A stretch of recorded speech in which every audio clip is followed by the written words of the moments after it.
7 son las colinas de Roma, 7 son los sabios de Grecia, 7 las artes liberales y 7 los pecados capitales. Estoy seguro de que has oído hablar de las 7 maravillas del mundo antiguo. Las 7 maravillas son las obras de ingeniería, arquitectura y escultura más asombrosas creadas por el ser humano en la antigüedad. De hecho, muchas serían hoy también, sin duda, maravillas.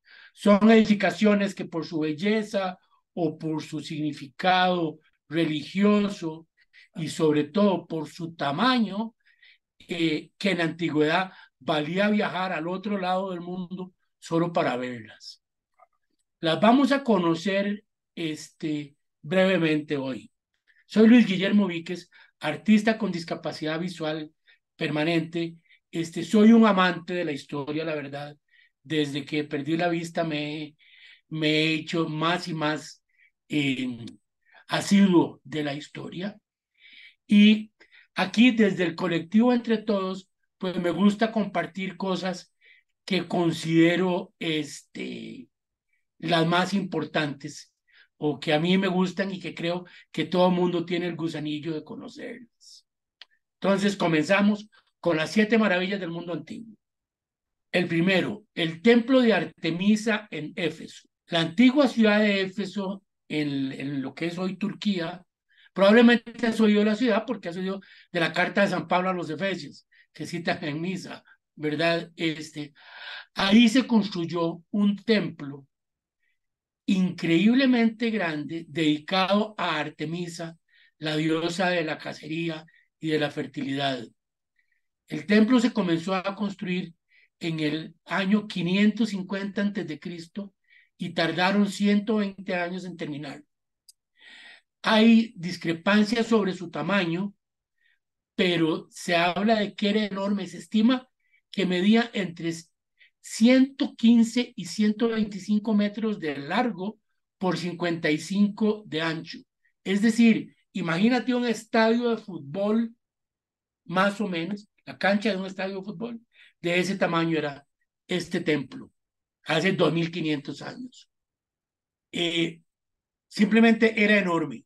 Tenía 127 columnas de 18 metros de altura, o sea, de 6 pisos de altura.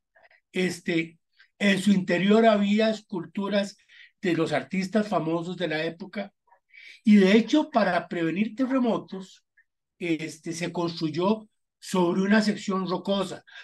Habrás oído que todavía recientemente en esa zona de Turquía y Asia Menor es una zona sísmica.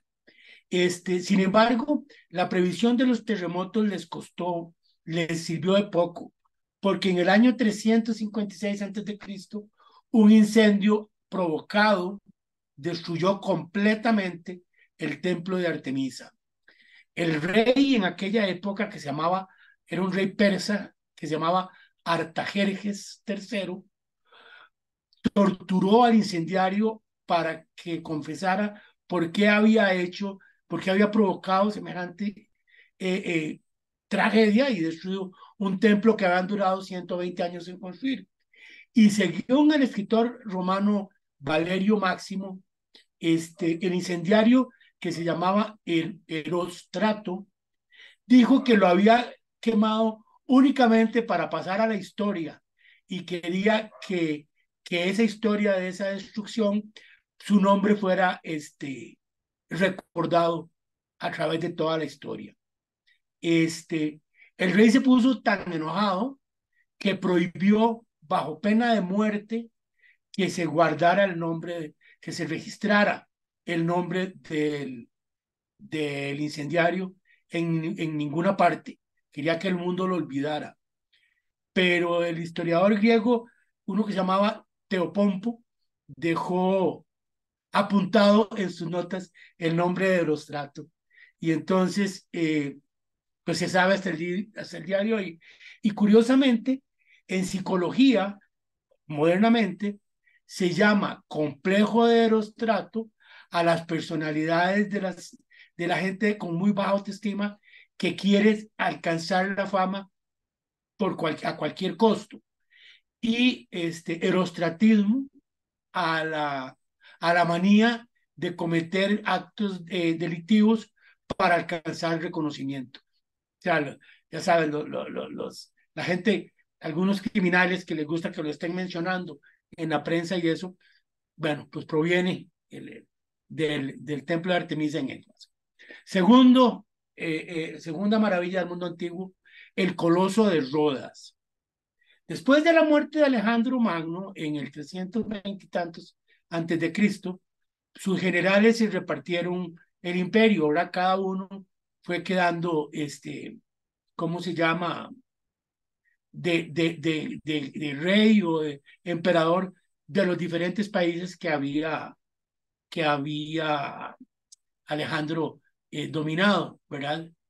Este, La isla de Rodas se alineó con Ptolomeo I, que era el gobernante de Egipto. Tal vez recordarás en un programa anterior que dijimos que la reina Cleopatra era de la rama de los Ptolomeos. Pues bueno, un ejército dirigido por Demetrio, que era hijo de otro general de Alejandro, atacó la isla de Rodas. Pero los rodios, como les dicen, se defendieron y lograron un año después derrotar al ejército enemigo. Entonces, hicieron construir, o sea, quedaron tan contentos de haber, ¿cómo se llama? De haber derrotado al ejército enemigo. El ejército al salir abandonó todos sus artefactos de guerra, cañones, eh, armas de asedio, etcétera. Y los rodios vendieron todo esto por 300 talentos, que había sido una millonada en aquel tiempo, para celebrar la victoria. Y decidieron construir una escultura gigantesca del dios principal, de su dios principal, que era el dios Helios, el dios del sol. El escultor fue una persona muy importante que se llamaba Cares de Lindos, quien lo construyó con placas de bronce que obtuvieron fundiendo parte de los cañones y esto que no habían vendido, y lo hizo sobre una estructura de hierro y la obra con placas de bronce forrándolo, un poco como la Estatua de la Libertad hoy en los Estados Unidos. La obra tardó 12 años en construirse. De hecho, hay una leyenda que dice que el pobre escultor Cares le preguntaron que cuánto costaría construir la estatua de 15 metros, y él dio un precio. Y le preguntaron, bueno, ¿y cuánto costaría si le hacemos del doble de alto? Y él dijo, pues el doble de lo que les di. Pues no consideró que cuando tienes, por ejemplo, una cosa del doble de tamaño en todas las direcciones, en realidad se necesitan 8 veces más materiales, ¿verdad? Entonces, por supuesto, el pobre escultor se arruinó y terminó suicidándose. Es una leyenda. Pero lo que sí es seguro es que según el historiador romano Plinio el Viejo, que lo habrás oído mencionar en películas y cosas, la estatua del Coloso de Rodas medía 70 metros, 70 codos de alto, es decir, entre 30 y 40 metros. Se dice entre 30 y 40 porque, aunque siempre oímos hablar de los codos como una medida, resulta que el codo griego mide 46 centímetros y el codo romano 44. Así que varía un poco la altura, pero en todo caso era gigantesco, ¿verdad? De la misma altura más o menos que la Estatua de la Libertad de Nueva York que se hizo en el siglo pasado. En realidad, Plinio no logró verla en pie porque en el año 226 a.C., apenas 54 años después de terminada, la estatua fue derribada por un terremoto. Aún así, derribada, seguía siendo impresionante y permaneció así derribada en el puerto por 800 años. Era de todas formas una obra increíble, hasta que en el 653 de nuestra era, un ejército árabe eh, agarró todos los hierros y el bronce y fundió la estatua para usarlas en la construcción de cañones y otras armas. En muchos dibujos aparece el coloso a horcajadas, es decir, parado sobre la entrada del puerto. Sin embargo, los historiadores creen que eso no es posible porque hubieran tenido que mantener cerrado el puerto, pues los 12 años que tardaron construyéndola. Además de que si hubiera sido con las piernas abiertas, es muy difícil que la estructura hubiera podido sostener el peso de la estatua. Este, de todas maneras, aquí les estamos abundando en el video unas imágenes de cómo pensaban que era. La tercera maravilla del mundo antiguo, que la has oído contar, se llama Los Jardines Colgantes de Babilonia. En el año 600 antes de Cristo, Nabucodonosor, el segundo rey de los caldeos, habrás oído su nombre, y a los caldeos, hizo un regalo especial a su esposa, que se llamaba Mitis, que extrañaba mucho su tierra natal, que era montañosa y llena de vegetación y un lugar verde muy diferente de las llanuras del desierto de Irak.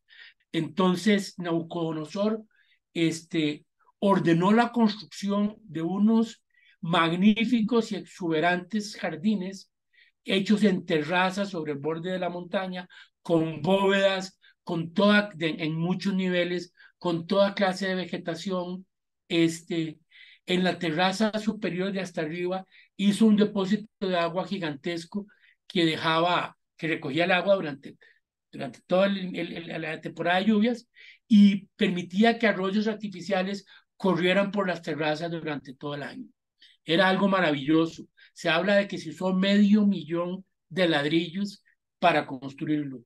Ojo que estamos hablando 600 antes de Cristo. Luego de la muerte del rey y con el paso del tiempo, los jardines fueron abandonándose y ya para cuando Alejandro Magno llegó en el siglo IV, 200 años después, ya estaban completamente semiderruidos. 300 años después, todavía quedaban algunos rastros, pero fueron destruidos por completo por un incendio. Este, una nota curiosa al respecto es que hace poco más de 20 años, cerca de 30 más bien, Saddam Hussein, habrás escuchado, él reconstruyó los jardines colgantes de Babilonia a modo de parque temático en Irak, para que el mundo conociera la maravillosa herencia persa y la herencia babilónica en Irak. Pero se presentaron, si eres mayor de 30 años, tal vez lo recuerdes, se presentaron las guerras del Golfo y la guerra Irán-Irak, y que impidieron pues hasta el día de hoy que nadie pueda conocer esa versión tipo Disney ni la maravilla real de la antigüedad de los jardines colgantes de Babilonia. Número 4, el mausoleo de Halicarnaso. En la ciudad de Halicarnaso, igual en la actual Turquía, en la que se llama la península de Bordún, estaba la corte del rey persa Mausolo, se llamaba él, que falleció en el año 353 a.C. Su esposa y hermana, que se llamaba Artemisia II, hizo construir en su honor un gran monumento funerario. Artemisia encargó el trabajo a los arquitectos griegos más famosos de la antigüedad, quienes según Plinio el Viejo otra vez, que es el que más datos nos ha dejado de las 7 maravillas del mundo, era una estructura de unos 50 metros de altura. Imaginen una cosa, hace un piso son 3 metros, estoy hablando de 12, 14 pisos de altura, rodeado por 36 columnas, coronado por una pirámide sobre la cual había un carruaje de bronce con estatuas de Mausolo y Artemisia. El edificio era imponente y lo convertía en una de las maravillas más importantes que se conocen en la historia, sobre todo por la gran cantidad de estatuas que tenía y por su monumentalidad. Ese monumento dio el origen a que se llame mausoleo a las sepulturas suntuosas en el mundo. Alejandro Magno, los bárbaros y los árabes atacaron la ciudad a través de los siglos, pero el mausoleo permaneció más o menos bien hasta el año 1404 de nuestra era, es decir, hace poco tiempo, más de 1000 años, ¿no?, de pie, cuando un terremoto, como pasa por ahí a menudo, lo tiró abajo. En 1522, los caballeros de la Orden de Malta visitaron los restos para extraer de las piedras, como lo hemos visto hacer muchas veces en la historia, para construir un castillo, el castillo de San Pedro de Halicarnaso. Cuando hicieron esa excavación, salieron a la luz unos túneles que comunicaban a unos sarcófagos en lo más profundo de la montaña debajo del mausoleo. ¿Y qué crees? Ahí estaban las tumbas y lo que pueda quedar de acá 3000 años después de Mausolo y Artemisia, y de sus descendientes, sus hijos y otras personas que estaban enterrados ahí. Con el paso de los siglos, los ladrones de tumbas, los saqueos y las guerras, pues se ha desaparecido mucho de este monumento, pero incluso relativamente cerca, en 1852, un arqueólogo británico llamado Charles Thomas encontró la tumba. Y bueno, los trabajos de investigación, lo poco que se ha encontrado, pues siguen investigando todavía hoy. Es increíble, de nuevo considerando que es una obra de 2500 años para la fecha de ahora, ¿verdad? Luego, la quinta maravilla, se llamaba la estatua de Zeus en Olimpia. El más famoso escultor de la antigüedad en Grecia, se llamaba Fidias, creó en el 430 a.C. una estatua del dios Zeus de 12 metros de alto, es decir, 4 pisos de alto, en el santuario de la ciudad de Olimpia. El rey de los dioses en su trono, con el torso desnudo, en la derecha sostenía un Nike, que se escribe como la marca de tenis, que es una palabra griega que significa una escultura de una victoria alada. Eso es, vale la pena el comercial, porque nosotros aquí en México le decimos a la estatua que está encima de la torre de la Independencia, le decimos el ángel de la Independencia. Y no, es una diosa, es una victoria alada como la que tenía la estatua de Zeus en Olimpia. ¿Verdad? Estaba vacilón porque sí. Pero bueno, y en la mano izquierda tenía un cetro rematado por un águila, y en la cabeza tenía una corona de olivos. La estatua era completamente de oro y marfil. Se dice que sus sandalias, por ejemplo, eran de oro macizo. Hoy solo se conservan los cimientos. Conocemos cómo era su aspecto porque hay medallas y monedas de la época, y hay descripciones, pues, de mucha gente que lo vio en aquellos años, ¿verdad? Se cree que en el año 393 de nuestra era, trasladaron la estatua completa a Constantinopla, donde después fue destruida te imaginarás, por un incendio y un terremoto. 6. La Gran Pirámide de Giza. Es la más antigua y la única que aún está en pie. Por ello es la más conocida de las 7 maravillas del mundo antiguo. Es la mayor de las 3 pirámides egipcias de la zona de la necrópolis de Giza, muy cerca de la ciudad del Cairo. Se terminó de construir, se piensa que en el 2570 antes de Cristo. Es decir, estamos hablando 4500 años antes de nuestra era. No se sabe quién fue su arquitecto. Se piensa que fue un hijo del constructor de la pirámide de Keops, que era el papá del que le hicieron esta pirámide. Los dados de su base miden 250 metros aproximadamente. Es decir, es muy, muy, pero muy parecida a la base a las medidas de la pirámide de Teotihuacán aquí en México, aunque sí esta medía 146 metros de altura, es decir, es un poco casi el doble que la pirámide de Teotihuacán. Durante 3.800 años fue el edificio más alto del planeta, hasta que en el siglo XIV en Inglaterra construyeron la catedral de Lincoln, me parece, y que superó por primera vez la altura de la pirámide. Está construida con 2.3 millones de bloques de granito, cada uno en promedio de 2,5 toneladas, aunque hay algunos bloques de hasta 6 toneladas, y se desconoce el modo exacto en que se fue construida. Existen muchas teorías.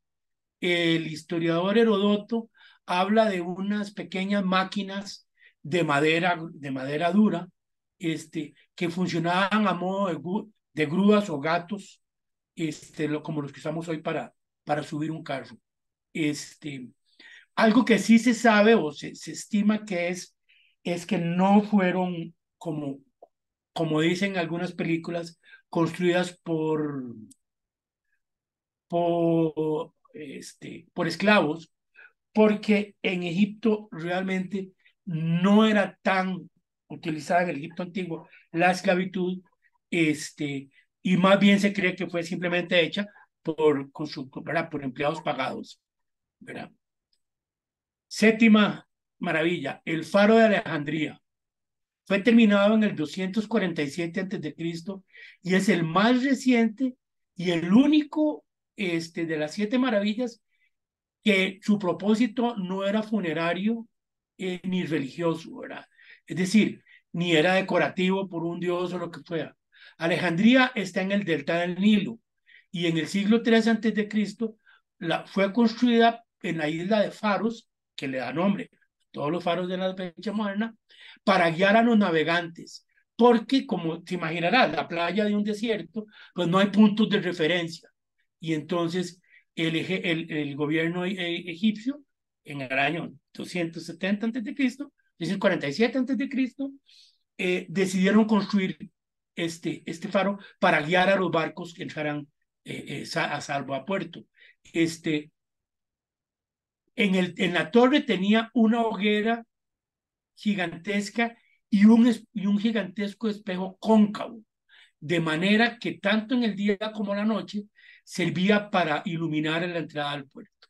Es una magnífica referencia para los viajeros, fue el primero del mundo, y a partir de ahí, pues fueron construyéndose luego, a través de la historia, otros faros. Era enorme, medía entre 103 y 162 metros. De nuevo le fallamos a la altura porque no se sabe si los codos de donde sacaron esta medida eran codos griegos o romanos. Algunas monedas de la época lo muestran y por eso sabemos cómo era. Y hay unas en las que muestran al dios Zeus y al dios Poseidón posando junto al faro. El viajero árabe Mohamed el Palá lo visitó en 1166 de nuestra era, es decir, ya en la Edad Media.